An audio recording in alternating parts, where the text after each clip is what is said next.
ओंकारं बिन्दुसंयुक्तं नित्यं ध्यायन्ति योगिनः कामदं मोक्षदं चैव ओंकाराय नमो नमः। अज्ञानतिमिरान्धानां ज्ञानाञ्जनशलाकया चक्षुरुन्मीलितं येन तस्मै श्रीगुरवे नमः।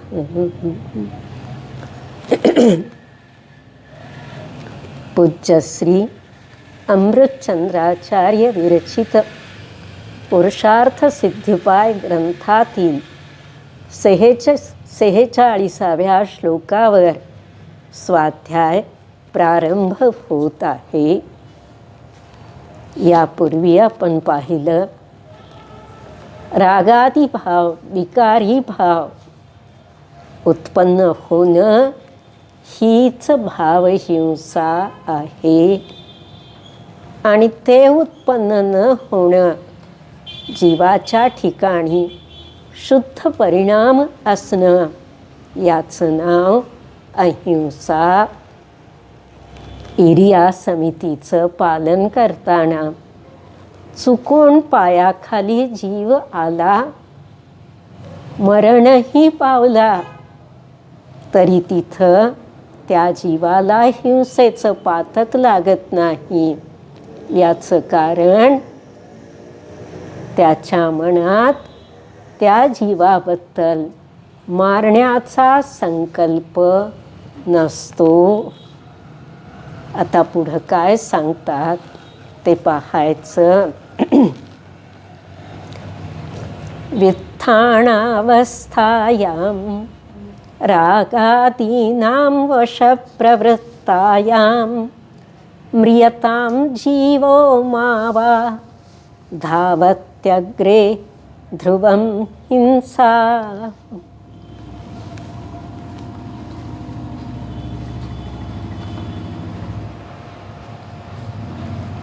वित्थाणावस्थायां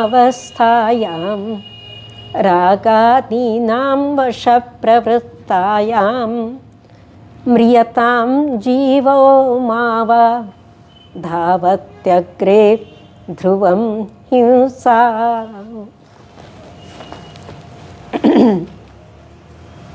रागादीनां वशप्रवृत्तायां वित्थान अवस्थायां पहा,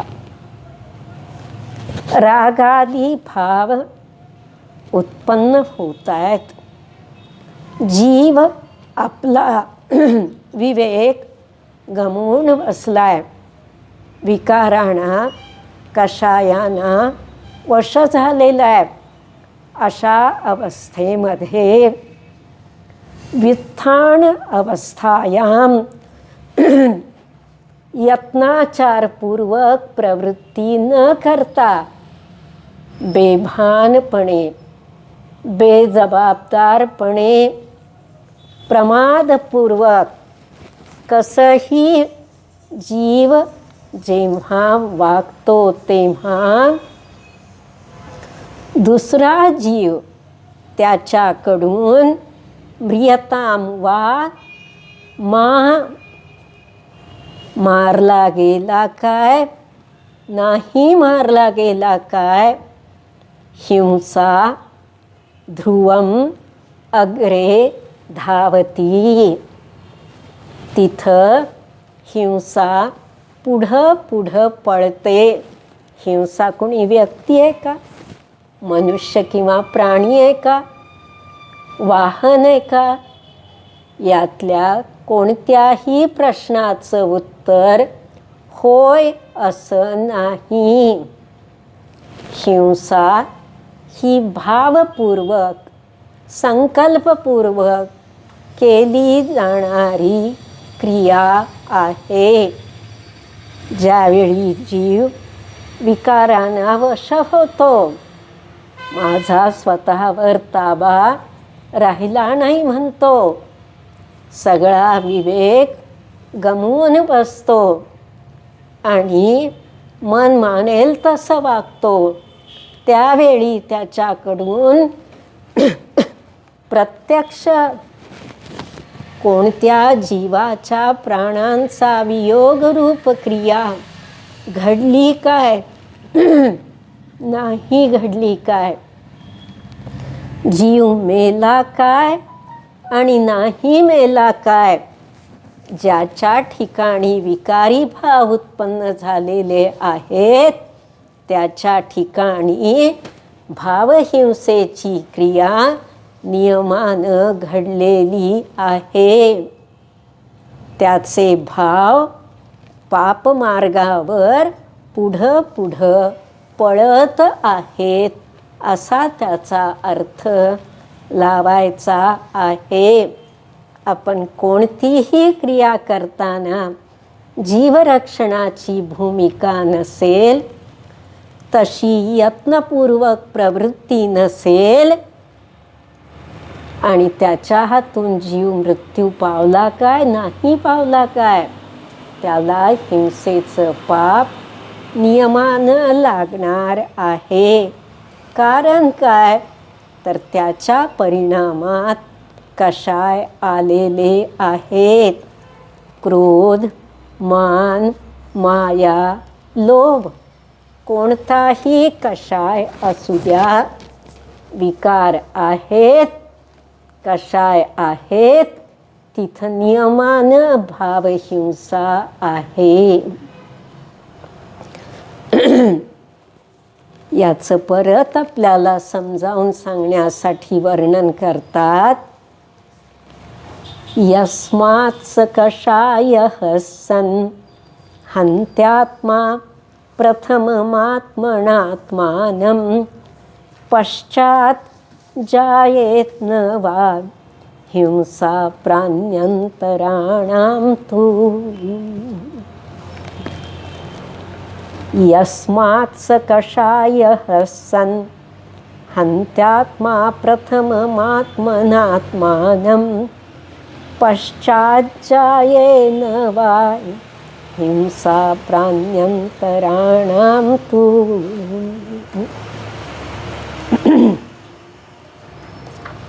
यस्मात् कारण आत्मा स कषायः सन् जीव कषाय भाव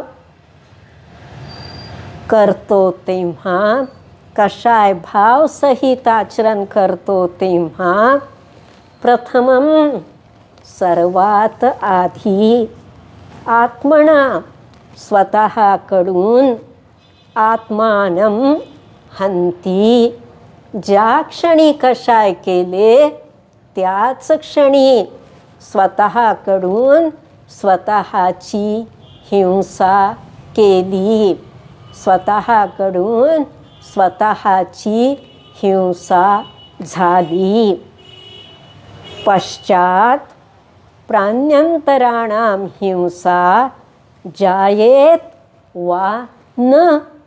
नंतर तुम्ही दुसऱ्या जीवाला मारलं काय नाही मारलं काय, तो मेला काय नाही मेला काय, पण ज्यानं कषाय केले त्याची स्वतःची स्वतःकडून हिंसा मात्र नियमानं झाली. दुसरा जीव मरणार नाही मरणार. या क्रियेला अनेक कारणं आणि परिस्थिती तिथं निमित्त होणार आहे. पहिलं आहे त्या जीवाचं आयुकर्म किती आहे. दुसरं आहे त्याची शारीरिक शक्ती, त्याचा मनोनिग्रह, त्याच्या साता असाताचा उदय, थोडक्यात पुण्यपाप कर्माचा उदय. या सगळ्यातून संकल्प करणाऱ्या जीवाचे प्रयत्न त्याच्यापर्यंत किती पोहोचले की पोहोचूच शकले नाहीत. प्रयत्न करून सुद्धा त्याचं पुण्य बलवत्तर असेल तर त्याच्या आयुकर्माची उदीर्णा होणार नाही आणि तो आरामात जिवंत राहील. पण ज्यानं भाव केले त्यानं स्वतःची मात्र हिंसा केली. आणि मी उदाहरण दिलं होतं, कंसानं बाल अवस्थेपासूनच्या कृष्णाला मारण्यासाठी अनेक वेळा प्रयत्न केले. वेगवेगळ्या स्वरूपात मारेकरी पाठवले, पण श्रीकृष्ण त्या सगळ्या जीवघेण्या संकटातून वाचले. पण जेव्हा पापकर्म उदयाला आलं तेव्हा काय घडलं? प्रत्यक्ष भाऊ जरत्कुमार जंगलात छद्मवेशात येऊन त्या जरत्कुमारनं जमिनीवर झोपलेल्या श्रीकृष्णावर बाण सोडला. 3 खंडाचे स्वामी वैभव गेलं, चक्ररत्न गेलं. बलराम दादासारखा बलभद्र पदवीधारक भाऊ, ज्याच्या जवळची 7ही रत्न तो गमवून बसलाय. पराक्रम जिथल्या तिथं राहिला. तहान भुकेनं व्याकुळलेलाय श्रीकृष्ण. पाणी आणायला गेलेत बलराम दादा. भारी आसन नाही, शय्या नाही, जमिनीवर झोपलेत. आणि अशा अवस्थेत जरत्कुमार येऊन बाण सोडतो. बाण सुद्धा साधा नाही, विषारी बाण, ज्याच्या टोकाला विष चोपडलेलं आहे असा बाण सोडला. आणि त्या एका बाणानं श्रीकृष्णाचा मृत्यू झाला. चक्ररतन हलधरसा भाई, काम नहीं आया, एक तीर के लगत कृष्ण की विनश गई काया. असं अशरण भावनेमध्ये कवी मंगतरायनी म्हटलेलं आहे. हे एक उदाहरण आहे.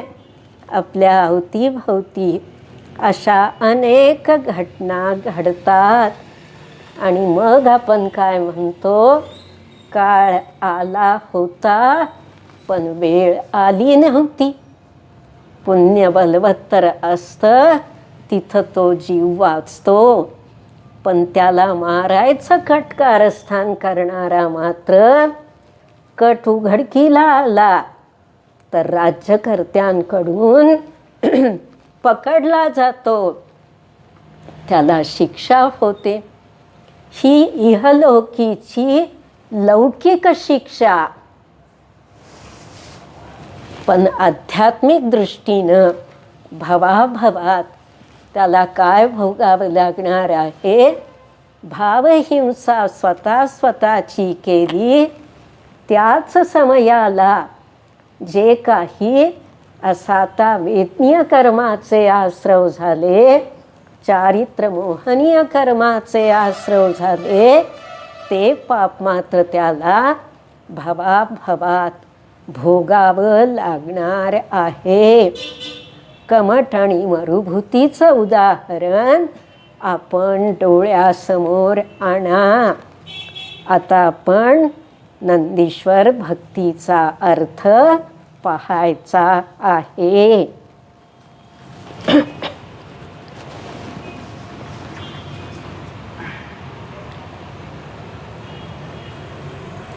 अठरा, 19, 20 या 3 श्लोकात आपण काय पाहिलं? अष्टाणिकाचे 8 दिवस, पूर्ण 24 तास नंदीश्वर द्वीपात 4ही दिशांना असणाऱ्या 52 पर्वतावरील 52 जिनमंदिरात देव विभागून विभागून ठराविक दिशांना फिरत राहून पूजा करतात. अभिषेकपूर्वक पूजा. क्रम कायम लक्षात ठेवायचा. स्नपन शब्दाचा अर्थ आहे अभिषेक. मग आपल्या मनात शंका येणं स्वाभाविक आहे. मुनी अवस्थेत स्नान मूलगुण आहे. मग तुम्ही मूर्तीचा अभिषेक कसा करता? त्याचं उत्तर असं आहे, मुनींना स्नान करायला परवानगी नाही. समवसरणात विराजमान असणाऱ्या साक्षात प्रभूंचा सुद्धा अभिषेक होत नाही. अभिषेक कुणाचा केला जातोय? नवदेवतापैकी जिनं चैत्य म्हणजे मूर्तीचा अभिषेक आहे. आणि अभिषेक करणं हे पूजेचं एक अंग आहे. अनादिकालापासूनची परंपरा आहे. म्हणून तर पुढच्या श्लोकातून आचार्य सांगणार आहेत, अभिषेक पाहायला त्या अकृत्रिम चैत्यालयात गाभाऱ्यासमोर कलश मंडप, जिथं कळस मांडले जातात तो, आणि त्याच्या पुढच्या सभागृहाला अभिषेक प्रेक्षणिका म्हणतात, जिथं बसून बाकीचे सगळे देव जिनप्रतिमेचा अभिषेक बघतात. अभिषेक करणं मिथ्यात्व नाही. अभिषेक करणं कालची आजची परंपरा नाही. कुणीतरी कालच्या भट्टारकांनी सांगितली आणि आजच्या पंडितांनी आचरणात आणली असं म्हणणं म्हणजे पूर्वाचार्यांनी जे सांगितलंय त्याला खोटं ठरवणं आहे. देव अभिषेक बघतात आणि नंतर 3 प्रदक्षिणा देऊन पंचमेरूच्या दर्शनाला येतात. तिथल्या 80 जिन मंदिरात सुद्धा अभिषेकपूर्वक पूजा करतात. मग पूजा करून त्यांनी पदरात काय पाडून घेतलं? स्वास्पद मूल्यम. ज्या परिणाम विशुद्धीनं जशी क्रिया केली त्याला साजेसं पुण्य गोळा करून परिणाम विशुद्धीनं पूर्वबद्ध कर्माची निर्जरा करत नवीन पापकर्माचा संहार करत ते आपापल्या निवासस्थानी जातात. स्वास्पद मूल्यम शब्दाचा अर्थ आपण थोडा समजून घ्यायचा. बघा, वर्गात अध्यापक जेवढी मुलं तासाला हजर आहेत तेवढ्या सगळ्यांना शिकवतात. पण काही मुलं फर्स्ट क्लास फर्स्ट येतात, अगदी प्रथम श्रेणीत पास होतात. काही मुलं द्वितीय श्रेणीत पास होतात, काही तृतीय श्रेणीत पास होतात, काही आपलं 35ची गोळाबेरीज कमावतात आणि काही खालून पहिला दुसरा नंबर कमावतात. का असं झालं? शिकवणारे शिक्षक एकच आहेत. त्यांनी सगळ्यांना समान शिकवलं. प्रश्नपत्रिका सगळ्यासाठी सारखीच काढली. कुठं कमी पडलं आणि कोण कमी पडलं? ज्यांनी मन लावून एकाग्रतापूर्वक ग्रहण केलं, तसा अभ्यास केला, मुद्देसूदपणे उत्तरपत्रिका लिहिली, ते उत्तम गुणांनी पास झाले. आणि ज्यांनी चुकारपणा केला त्यांना त्यांच्या चुकारपणाला साजेसेच गुण मिळाले. तसंच इथं आहे. अभिषेक करणारे अनेक असतात, पूजा करणारे अनेक, स्तुती करणारे अनेक, वंदना करणारे अनेक. पण प्रत्येकाला होणारा पुण्यबंध किंवा संवरपूर्वक होणारी निर्जरा सारखी नाही. जर सारखी असती तर भवनत्रिक देवांचे परिणाम, 16 स्वर्गातल्या देवांचे परिणाम, त्यांची लेशा, त्यांची परिणाम विशुद्धी, आणि तिथून ते खाली येऊन कुठं जन्म घेतात, या सगळ्याचा दर्जा वेगवेगळा आहे असं आचार्यांनी सांगितलं नसतं. इथंच पाहू ना आपण. माणतुंग आचार्यांनी भक्तामर स्तोत्र रचलं. रचत गेले, बेड्या तुटत गेल्या, कुल्प तुटत गेली. समंतभद्राचार्यांनी स्वयंभू स्तोत्र रचलं. शिवलिंग दुभंगून चंद्रप्रभू भगवंताची मूर्ती प्रकट झाली. आम्ही पण म्हणतो भक्तामर, तुम्ही आम्ही स्वयंभू स्तोत्र म्हणतो, अनेक स्तोत्र म्हणतो, जपजाप्य करतो, पूजा करतो. त्यांना इतकं सातिशय फल मिळालं, आपल्याला का नाही मिळत? आपण कुठं कमी पडतो ते समजून घ्यायचं. पहिली गोष्ट, श्रद्धा दृढतम दृढ पाहिजे.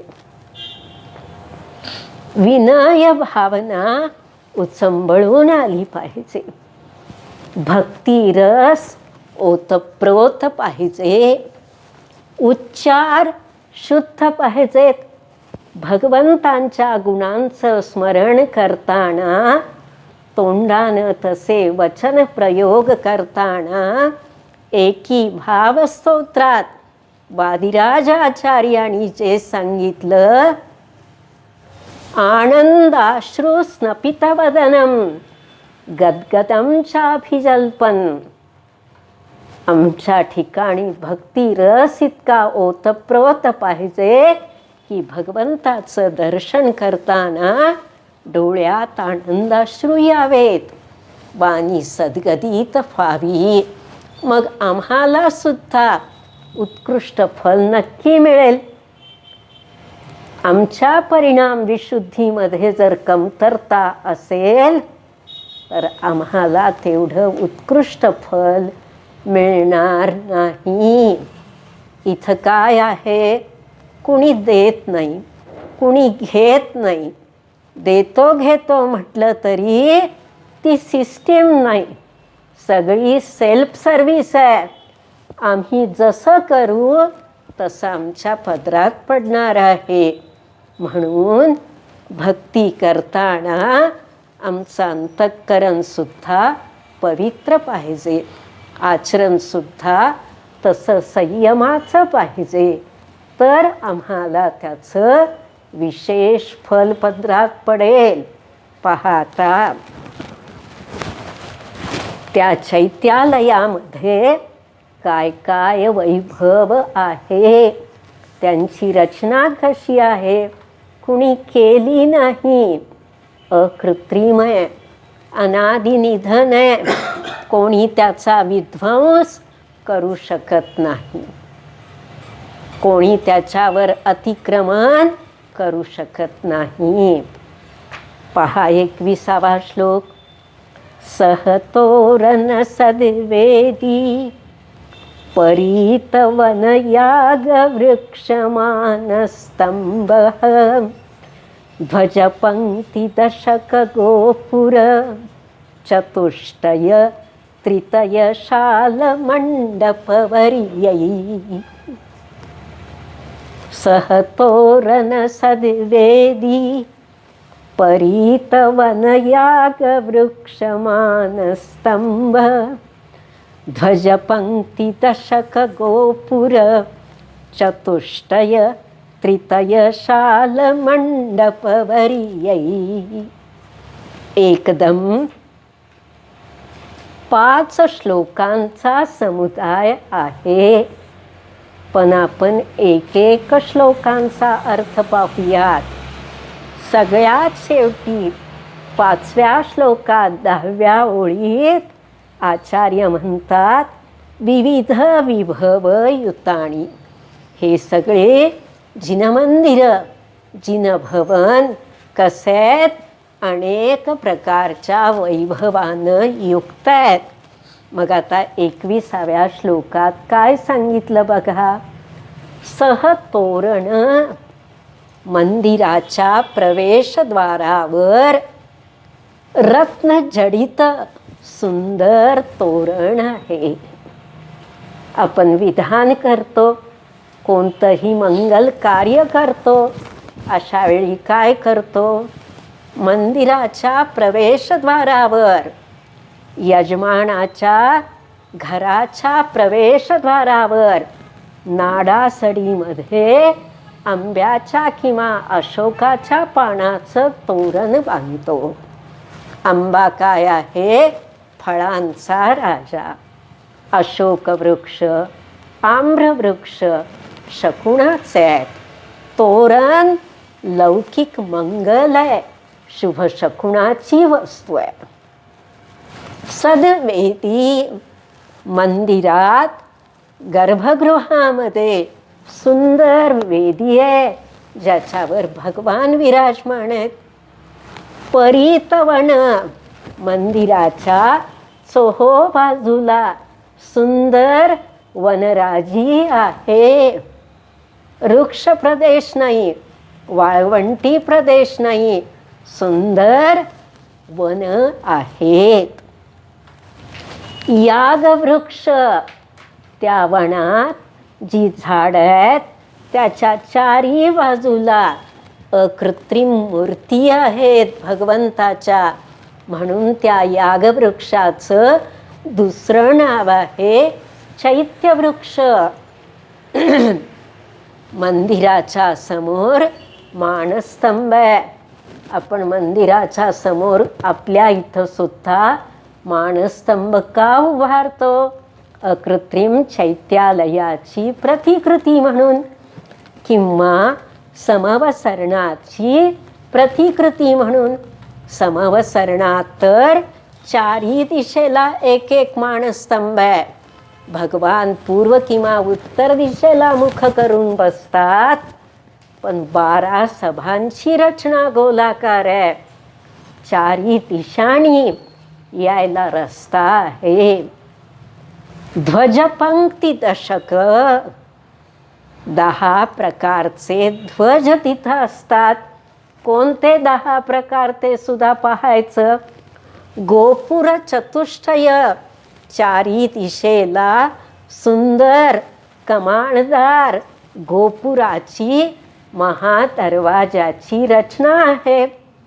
त्रितय शाल मंडप, भोवती 3 कोट आहेत आणि मंडप आहेत. किती सुंदर असेल हो. आज आपल्याला आठवत नाही, आणि आजचं स्मरण आपण इथून देवलोकात गेल्यावर राहणार नाही. विचित्र परिस्थिती आहे.